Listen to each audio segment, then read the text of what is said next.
அனைவருக்கும் வணக்கம்.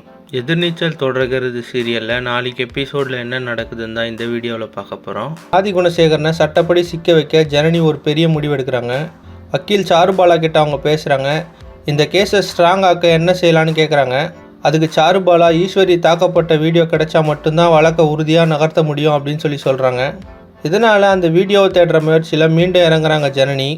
ஆனால் அந்த முக்கிய ஆதாரம் இப்போ ராவணன் கையில் இருக்கிறது தான் மிகப்பெரிய ட்விஸ்ட்டு. ஜனனி குணசேகரனை எதிர்த்து ஆதாரம் தேடுறதை தெரிஞ்சுக்கிட்ட ராவணன் அந்த வீடியோவை வச்சு மிகப்பெரிய கேம் ஆட திட்டம் போடுறாரு. ஒரு பக்கம் குணசேகரனை பழி வாங்கணும் அப்படின்ற கோபம், இன்னொரு பக்கம் தன்னோட கிரிமினல் சிந்தனை. இந்த ரெண்டுக்கும் நடுவில் ராவணன் எந்த முடிவு எடுக்க போகிறாரு அப்படின்றது தான் பெரிய புதிராக இருக்குது. அதுக்கப்புறமா ஆதிகுணசேகரன் கிட்ட பேசுகிற கதிர், நீங்கள் ஈஸ்வரி அண்ணியை கூப்பிட்டு கொஞ்ச நேரம் வெளியே போயிட்டு வாங்க. நம்ம இந்த ஜனனியை இப்படியே விட்டால் அவன் மற்றவங்க மனசையும் மாற்றிடுவா, அப்புறம் பெரிய பிரச்சனையாயிடும். இப்போ ஜனனியும் வீட்டில் இல்லை, அதனால் நாங்கள் வீட்டில் இருக்க பெண்கள்கிட்ட பேசி அவங்கள உங்களுக்கு ஆதரவாக சாட்சி சொல்கிற மாதிரி பண்ணுறோம் அப்படின்னு சொல்கிறாரு. அதை கேட்ட ஆதிகுணசேகரனும் ஈஸ்வரியா கிளம்பி நம்ம குலதெய்வம் கோயிலுக்கு போயிட்டு வரலாம் அப்படின்னு சொல்கிறாரு. ஈஸ்வரியா அவங்க கூட கிளம்பி போகிறாங்க. அதுக்கப்புறமா கதிரும் ஞானமும் ரேணுகா நந்தினி விஷாலாட்சிலாம் தனியாக கூப்பிட்டு பேச போகிறாங்க.